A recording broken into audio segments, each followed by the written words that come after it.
시청자 여러분 안녕하십니까? 안녕하십니까? 예, 김석구 원장님 나오셨습니다. 네, 안녕하세요. 예, 우리가 저 창당을 하고 있는데요, 네, 원장님. 네, 지금 직업 직군 중에 네, 자기가 확실히 기재한 직업 직군의 당원 창당 당원 네, 1위 집단이 네. 의사분들이에요. 아무튼 그 좀 놀라운 소식인데요. 예. 보통 의사분들이 이런 창당 작업이라든지 이런 어느 게 당이든 잘 안 하죠. 예. 굉장히 안 하시는데, 그리고 우리 당 같이 뭐 지금 솔직히 새도 없고 무명 정당인데 예, 여기에 지금 직업 직군 중에 기재해서 찬 부분 중에 1위가 예, 의사분들이다. 내가 그동안에 참 예, 우리 원장님하고 이 방송도 하고 또 한국의 여러 뭐 문재인 케어, 원격 의료 또 뭐 공공의대 예, 전번에 그 파업 사태 예, 뭐 이런 부분에서 쭉 그 이야기를 해왔는데 예, 예. 의사분들이 들으신 분들이 많은 것 같아요. 듣는 분들은 굉장히 예, 많죠. 예. 예. 그래서 다들 깜짝 놀라고 있어요. 예, 적극적으로 의사 표현을 하시는 분들이 그렇게 많다는 많은지도 게, 깜짝 놀랐어요. 저도 깜짝 놀랐습니다. 그래서 그냥 자영업이나 무직이나 이렇게 보내주신 분 중에서도 의사분들이 또 상당히 있을 거예요. 그래서 전체적으로 당원 중에 또 단일 직군으로는 의사가 제일 많으시다. 참 놀라운 정당입니다. 근데 앞으로 이제 더 당원 숫자가 많이 당원 원서 접수가 늘어나면 아마 희석되지 않을까 생각합니다. 아무튼 우리 의사 선생님들께서 많이 참여해 주셔서 제가 의사로서 감사의 말씀을 드리겠습니다. 자, 지금 세계에 번지는 현황이 예. 지금 보면 하루에 뭐 한 60, 70만 사이가 늘어나고 있거든요. 그렇죠. 우리가 불과 한 달 반, 두 달 전에 하루에 한 25만 이랬어요.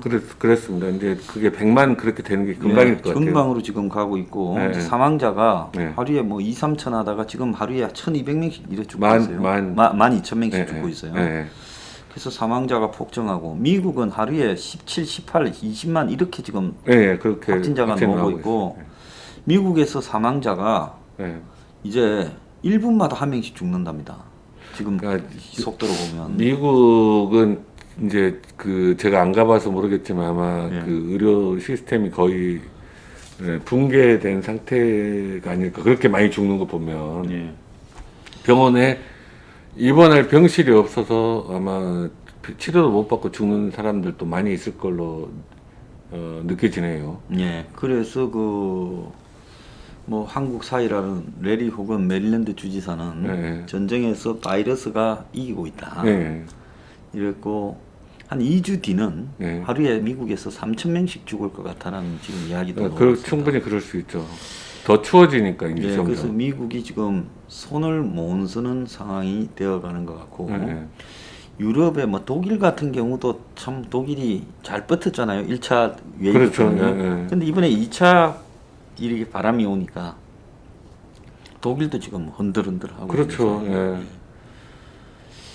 자, 그런데 문제는 지금 뭔 이야기가 나오는가 하면 제가 아마 이 미국 같은 경우에는 거의 다수가 월세를 산다. 그래서 미국의 그 월세 사는 사람들이 대부분 이 프람 핸드 투 마우스, 영어로 우리 수거 옛날에 배웠지 않습니까? 하루 벌어 하루 먹고 사는데 요 사람들이 그 월세를 못 내는 사태가 나와서 수천만이 쫓겨날 거라고 한 두 달 전에 내 방송에서 그렇죠. 그렇게 말씀하셨죠. 근데 오늘 동아일보에 보면 글로벌 현장을 간다라는 거에 미국에서 지금 전체 세입자 43% 4천만 명이 거리에 나앉을 위기에 지금 처해져 있어가 이 사람들을 내쫓고 나면 주인이 다시 넣을 사람이 없다는 거예요.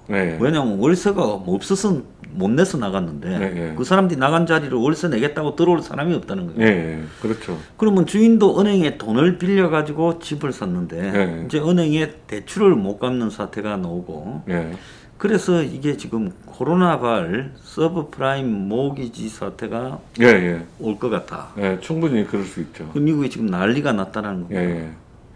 그러니까 생각보다 그러니까 미국 같은 경우에는 그러니까 월세가 굉장히 높거든요. 우리나라 굉장히 높죠. 퍼센트보다 훨씬 높아요. 그러니까 급여의 최소한 30에 40%는 월세로 보통 부담을 하더라고요. 예. 그러니까 그 돈 만약 근데 하루 벌어서 하루 일해서 하루 번다고 하면 일자리가 없어지거나 그러면 어떻게 그 렌트비를 내겠습니까? 그러면 이제 걔네들은 엄격하게 돈 안 내면 몇 달 안 내면 그러면 금방 그 열쇠 뺏어버리고 짐 다 싸서 내쫓아버리잖아요. 네, 좋죠. 심각한 상황이 될 수 있고 이게 만약에 이렇게 이제 그 서브프라임 모기지 사태까지 가게 되면 세계적인 경제 위기로 되는 거죠. 예, 그래서 이게 그 이제 우리가 서브프라임 모기지가 이제 좀 있는 사람들 중산층 이상이 부동산을 투기해서 그 투기한 부분에 가격이 빠지면서 부실한 계층부터 터진 게 서브프라임 모기지 그렇죠. 그런 사태라면 이제 이 코로나발 이 서브프라임이라는 거는 대출을 받아가지고 집을 사서 그 집을 월세를 줘가지고 차액을 먹고 살던 그런 그 이 집주인들이 그렇죠. 이제 이 월세 내는 세입자들이 나가버리면서 결국은 세입자를 못 만들어 가지고 이제 자기가 은행에 이제 집을 뺏기고 돈을 갚지 못하는 형태 속에서 이 부동산 대부 은행들이 이제 문을 닫는 이런 사태가 올 것 같다라는 이야기가 등장하고 있어요. 그러니까 지금 이 코로나가 없는 사람을 더 힘들게 만들고 없는 사람을 더 죽이는 거거든요. 왜냐하면 외부 충격이 왔을 때 경제적으로 약한 사람들은 더 충격을 더 많이 받게 되고 길거리로 내몰리게 되고 그런 거죠. 그래서 이제 가만히 생각해 보면 코로나가 안 왔으면 트럼프가 당선되지 않았겠습니까? 당선됐겠죠. 예, 530만 표 졌는데요. 3.6%인가 이랬었죠. 근데 코로나 사태가 오지 않고 예년과 같은 시스템에서 선거를 치렀다면 트럼프가 될 수도 있었을 건데 이게 저소득층을 확 때려버렸어요. 그러니까 인종적으로 보면 지금 제일 이 월세 고통을 많이 받는 사람이 미국에서 히스패닉하고 흑인이 거의 비슷하게 고통을 받고 있어요. 그 다음에 아시안이고 백인이 제일 낮아요. 그러니까 한마디로 코로나로 이 월세조차 못 내는 사람들이 이런 유행이라고 하면 이 트럼프가 거의 코로나로 이게 지금 이런 계층을 완전히 그냥 표들을 너무 상실해버린 거예요. 실제 이제 트럼프 찍은 비율을 보면요, 인종적으로는 지난번에는 백인이 58% 찍었는데 이번에는 이제 55%, 3% 떨어졌어요. 흑인이 이제 흑인들은 어차피 잘 안 찍으니까 지난번에 8%, 이번에도 트럼프 8%. 히스패닉이 이번에 트럼프를 상당히 좀 찍었어요. 지난번에 29%, 이번에 35%. 기타는 이번에 이제 트럼프가 39%. 그래서 이제 인종적으로는 이 사실상 백인의 이제 저소득층이 트럼프한테 등을 돌린 게 많고 히스패닉은 조금 더 찍고 이랬는데 문제는 보면 그 지난번에는 고졸 이하 그리고 이제 시골 뭐 이런 데 사는 사람, 교외 사는 사람 이런 사람들이 이제 좀 찍었는데 이게 비율이 조금씩 다 떨어졌어요. 그래서 결국은 트럼프를 지난번에 찍었던 사람이 한 6% 정도가 그렇죠. 백인 저소득층에서 3%가 빠진 게 이게 충격이 컸을 것 같아요. 그래서 그 6%가 빠져나가가 그래서 트럼프가 이 대부분의 경합지에서 그렇죠. 아슬아슬하게 다 지워버렸다는 거죠. 그래서 이 코로나가 미국 대통령도 바꿔버렸고 그렇죠. 근데 이제 코로나에 대한 트럼프의 대처에 문제가 좀 많았어요. 왜 저랬어야 할까라는 부분이 이해가 가지 않는 부분이 너무 이렇게 이렇게 위기가 오면 리더는 좀 안정적인 포스처를 취해서 국민들을 좀 안정시키고 해야 되는데 굉장히 충동적인 모습. 무대포 충동적인. 그리고 한동안 또 마스크를 안 끼는 거를 자랑스럽게 또 이야기하고 다니고. 오히려 마스크를 끼도록 권고해야 되는 그 대통령이 마스크를 안 끼는 모습을 보이면서, 그리고 코로나는 별거 아니다라고 이렇게 이야기를 한다든지, 이런 것들이 결국은 지금 트럼프에 대한 신뢰 상실로 이어지지 않았나, 그렇게 생각이 듭니다. 제가 봤을 때도 야, 굉장히 언스테이블하다, 그런 느낌이 많이 들었어요. 불안정하게 보이죠. 자, 그런데 미국에서만 이런 게 아니라 일본의 이제 손정희 소프트뱅크 회장이 2-3개월 내에 리먼 브라더스 사태 같은 재앙이 터질 거다. 그래서 굉장히 혼란스럽다. 그래서 재확산이 지금 이게 심상치 않다. 그래서 경제적으로 최악의 재앙이 올 거라고 보고도 대비 중이다. 이렇게 하고 있거든요.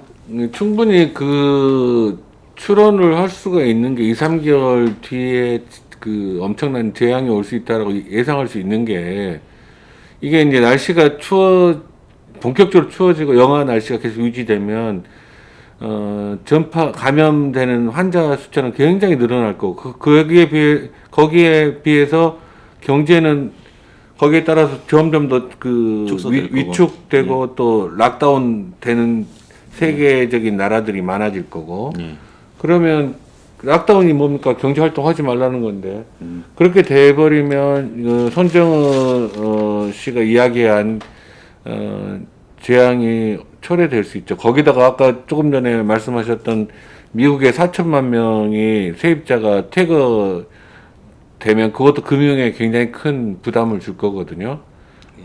그래서 여러 가지 만약에 우리가 지금 이 정도가 아니라 지금 이 정도 수준에서 한 3배, 5배 막 올라가기 시작하면 모든 경제 활동은 중단될 수밖에 없어요. 한국도 내가 볼 때 아무리 검사를 작게 해도 어쩔 수 없이 정권이 18,000 오늘 그렇게 올렸거든요. 어제나 오늘. 그런다면 결국은 이제 이 한국이 검사자를 숫자를 통제해서 전체적으로 이 확진자를 조절하는 부분도 이제 한계에 부딪히지 않겠습니까? 그렇죠. 지금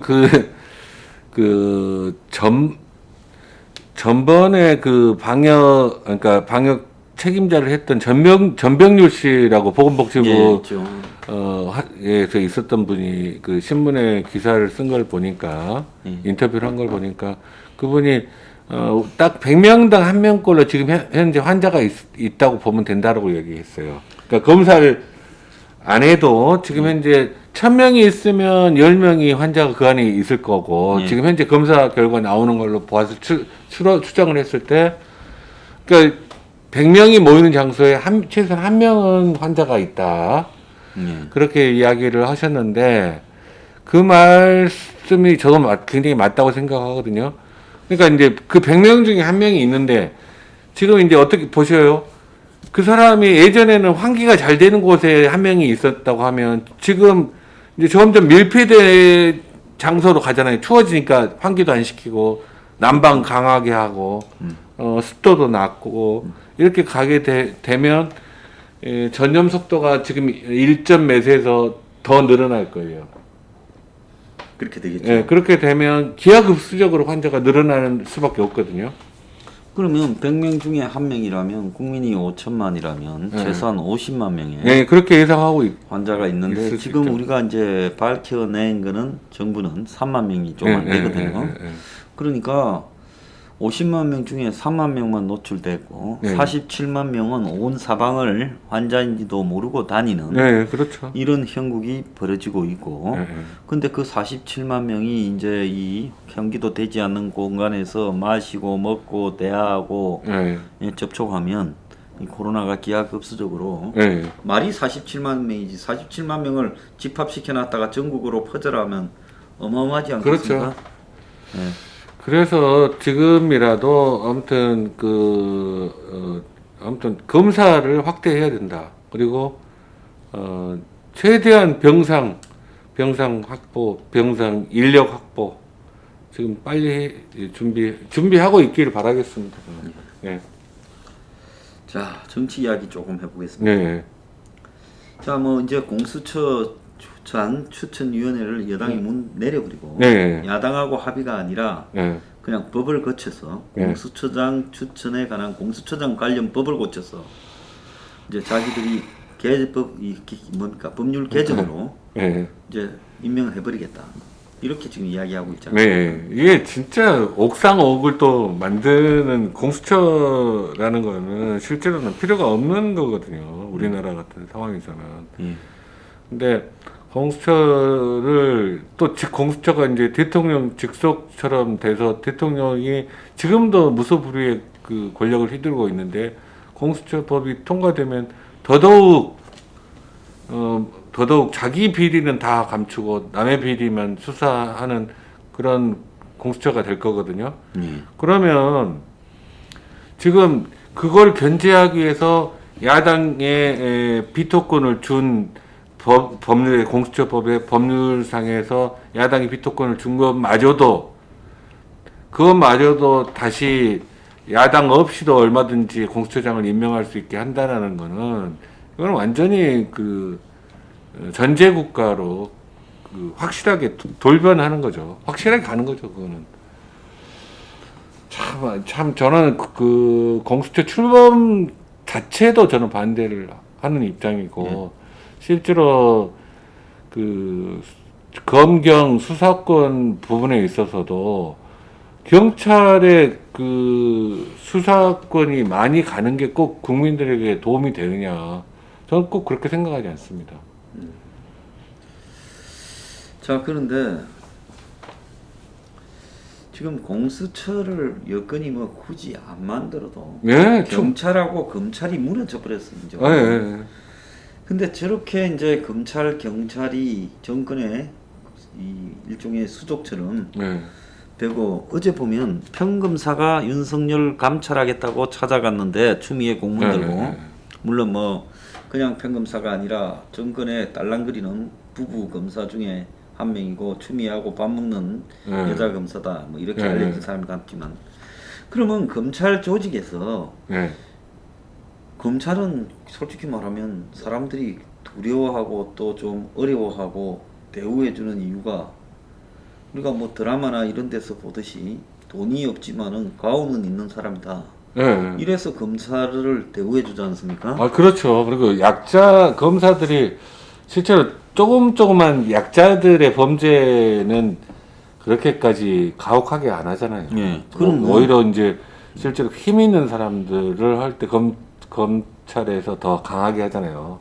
근데 가만히 보면 저런 꼴이 벌어지면 검사가 가서 검사 두목 보고 너 두목 조사 좀 받읍시다. 그러면 옛날 같으면 반응이 두목이 잘못해서 그렇다면 두목 나가라 할 거고. 그죠? 아니면 두목이 잘못한 게 없는데 권력이 괴롭히는 것 같으면 그런 검사들은 물러가라 하고 욕을 하고. 그 뭡니까? 2% 뭐 검사들 그 사이트 있잖아요. 프로세큐터 그 사이트. 2%였습니까? 그러니까 자꾸 거기에 그런 것도 없어요, 이제.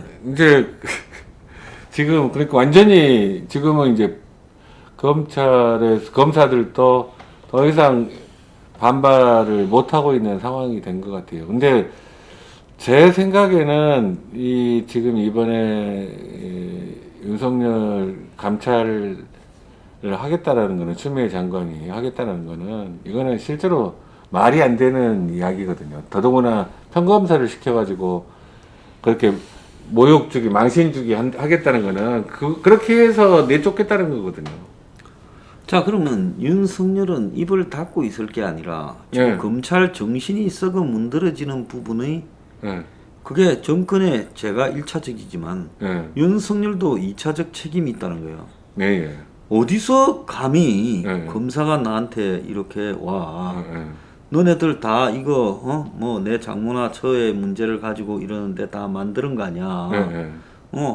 그래서 그 장모와 처의 문제를 조사해서 내가 관련성이 넘어와야지 왜 이 짓거리를 해야 하고 입장문을 밝히고 이제 용납하지 않겠다 추미애가 시키더냐 뭐 이래 좀 정상적인 순서가 있어야 되는데 그냥 급이처럼 가만히 있다가 가끔 가다가 원론적인 이야기하고 뭐 이러면 지금 한번 보세요. 여기에 사라져버린 게 옵티머스 라임을 누가 챙깁니까?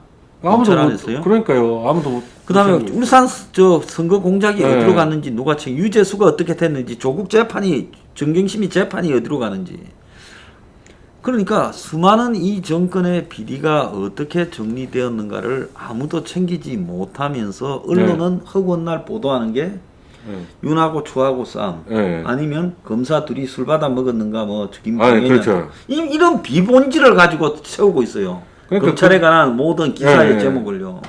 그게 이제 이 정권의 노림수 같아요. 예. 그러니까 자기네들의 문제가 된 약점이 되는 부분들은 다 그 물타기 해버리고 가려버리고 덮어버리고 그러면서 그 중요하지 않은 비본질 부분에 이렇게 언론이 서치라이트를 비추고 있고 그렇게 하면서 그 사이에 나머지 사건들은 하나씩 이렇게 틀어버리는 상황으로 가고 있다는 겁니다. 제가 갑자기 생각이 난 게 한 가지가 있는데 딱 한 가지만 저도 예언 한번 할게요. 우리 황 소장님 예언을 잘 하시니까 이 만약에 정권 교체가 되면 보수 정권으로 정권 교체가 되면 지금 그 더불어 거수기당 의원들이 전부 공수처 폐지하라고 난리칠 거예요. 안방 갈까봐. 저는 그거는 제가 예언해 볼 수 있어요. 근데 그 앞에 정권 교체가 되면이 이게 문제예요. 만약에 정권 교체가 된다고 하면 검사들이 저렇게 가만히 있고 경찰이 어전에 기가 차서 어젯밤에 뭐 500명이라는 걸 SNS에서 누가 보냈다고 343명인데 500명이라고 했다고 가짜 뉴스 엄단한다고 이 짓을 하거든요. 그래서 경찰들이 저 개콘데 저렇게 하는 이유는 이 돌아가는 꼬라지를 보니 정권 교체될 가능성이 없겠다. 지금 현재 국민의 똥당이 하는 행태를 보면 정권 교체 가능성이 안 보이죠. 그러니까 검찰, 경찰 내부에서 저런 면모가 보이지. 안 그러면 들고 받고 여기서 잘리면 1년만 있다가 다시 이제 정권 바뀌면 금이 환영을 하겠다. 뭐 노태강 씨처럼 대사 나갔잖아요. 그런 사람이 줄을 이을 건데. 근데 전부 다 납작 엎드려서 딱 자빠진 거 보면 지금 국민의 똥당의 행태 때문에 그래요. 지금 민주당 딱 이중대 역할을 정확하게 하고 있거든요. 참 진짜로 이런 야당은 보다 못했습니다. 제가 태어나서 지금까지. 근데 김종인이 한 방이 있는 척하면서 끌어가는 저거요. 그러면서 뭐 이명박 박근혜 사과를 한다는데 지금 뭐가 우선이고 뭐가 부차적인가를 구별을 못하는 거 아니에요? 그것뿐만 아니라 자기가 이명박 박근혜를 대신해서 사과할 수 있는 입장도 아니잖아요. 그리고 어떻게 이런 식으로 정당을 망쳐놓을 수 있는지 모르겠어요. 지금 서울시장 선거 부분에 있어서도 부산시장 선거 부분에 있어서도 완전히 지금 선거 패배하는 쪽으로 가고 있잖아요. 대결 구도를 만들지도 못하고 있어요. 지금 국민들은 이제 그 잘못된 여론조사지만 박빙으로 지금 나오잖아요. 여야 박빙으로 나오는데 야당이 뚜렷한 자기 목소리를 하나도 안 내니까 이게 나중에 이제 선거 가까이 오면 거기다가 이제 가운데 그 무소속으로 몇 명 나와버리면 이제 뭐 부산시장, 서울시장도 다시 더불어 거수기당이 가져가겠죠. 그래서 금태섭 효과라는 부분을 제가 이거는 재앙적인 사항이다라고 봅니다. 금태섭 효과. 맞습니다. 그리고 또 한편으로 그 부분을 우리 시청자분들이 더 잘할 수 있게 설명을 해주셔야 돼요. 그리고 이제 이 조지 레이코프라는 그 정치 언어학자가 이제 프레임 이론을 전개해서 코끼리를 생각하지마 하면서 당시에 민주당이 공화당의 판판이 지는 부분에 공화당의 프레임을 만들지 마라. 이래서 이제 클린턴 정권을 뭐 만들어내고 뭐 이랬다 하지 않습니까? 근데 여기서 중요한 부분은 가덕도 신공항이라는 건 누구 프레임입니까? 좀 더불어 거수기당. 거수기당의 프레임이죠. 네. 그러면 국민의 동당이 이 가덕도 신공항은 네. 그건 무조건 국가 예산을 낭비하고 오히려 네. 부산에 도움이 되는 게 아니라 해가 되는 거다. 네. 이렇게 하고 치고 나와야 되는데 그걸 받아들여버려요. 그러니까 그런 잔머리를 굴리는 거겠죠. 뭐라고 잔머리를 썼다고 저는 생각을 했냐면 가덕도 공항 건설을 지지하는 부산 시민들이 꽤 많다. 그러니까 거기에 반대를 하게 되면 그 표를 잃는다. 이런 단순 무식한 생각으로 그걸 반대도 찬성도 못 하고 있었던 거예요. 예. 근데 정당은 있잖아요. 정확하게 대립각을 세울 일은 세워줘야 그 정당의 지지가 유지가 되는 거예요. 그게 좋은 하나의 예가 네. 지난번에 총선 때 네. 젊아들이 먼저 네. 재난지원금을 이야기를 꺼냈지 않습니까? 네. 그래서 무슨 처음에 70% 어쩌고 할 때 네. 황교안이가 뭐라고 했습니까? 1인당 그러면 50만 원씩 주자. 더 늘려. 4인 가구 하면 200씩 주자. 네. 이래가지고 100이 돼버렸잖아요. 네. 그러면 이 프레임은 애초에 누구 겁니까? 그것도 민주당 민가리병이죠. 네. 그러면 아무리 황교안이 거기에 따르는 지는 더 질러봤자 사람들은 이거는 문가리의 작품이다라고 생각하는 거지 황교안이가 거들어서 됐다라고 생각하는 사람 하나도 없거든요. 네, 그렇죠. 그걸로 총선 끝나버렸지 않습니까? 네. 마찬가지로 가덕도 신공항도 똑같은 프레임이라는 거죠. 그렇죠. 가덕도 신공항을 부산 시민들이 실제로 그 실체를 생각하지 않고 원한다면 그 가덕도 신공항의 그 점을 건설하는 쪽으로 결정이 나면 점수를 따는 거는 더불어 거수기당이죠, 당연히. 예. 그런데 이제 가덕도 신공항의 문제점들이 많잖아요, 굉장히. 그 실제로 부산 시민들에게 가덕도 신공항이 과연 도움이 되냐, 그 입장에서 생각을 해보세요. 아무튼 저는 이렇게 제가 제일 마음에 안 드는 거는 4년 전에 그 최고의 전문가들이 김해 신공항 확대로 결정을 했는데 지금은 전문가들 이야기도 듣지 않고 자기네들 그 선거의 유불리만 따져서 가덕도로 다시 돌아간다는 거거든요. 인천 영종도 공항이 그때 당시에 어떻게 결정이 됐냐면 전문가들이 인천 영종도 공항 좋다라고 찬성을 하고 환경론자들이 전부 반대를 했었어요. 그때 좌파들이. 그랬는데 그때는 전문가들 말을 들어서 영종도 공항을 해서 인천 영종도 공항이 성공한 거거든요. 지금 인천 공항하고 정반대로 가덕도 공항 건설은 전문가들이 다 반대하고 있어요. 근데 일반 여론을 따라서 그거를 가덕도 신공항을 했을 때 과연 그 들어간 돈 대비 효과를 거둘 수 있느냐? 저는 전문가들의 의견을 존중해 줘야 된다고 생각해요. 그 많은 컨설팅 비용을 줘서 4년 전에 결정한 거를 왜 지금 이 부산시장 선거를 앞두고 또 바꾸냐 이 말이죠. 저는 이런 식으로 그 국가의 큰 틀을 큰 결정들을 이렇게 쉽게 뒤집어 버리면 그 특별법 만든다고 하잖아요. 이렇게 돼버리면 결국 국가 이익은 하나도 존중되지 않고 패거리들 이익만 생각하는 정권이 득세를 하는 거거든요. 우리 국민들이 이 부분에 있어서는 확실하게 표로 내년 보궐선거 표로 심판해 주셨으면 좋겠습니다. 예. 자, 오늘 김석범 원장님 모시고 네. 좋은 이야기 들어봤습니다. 원장님 감사합니다. 네, 감사합니다. 예.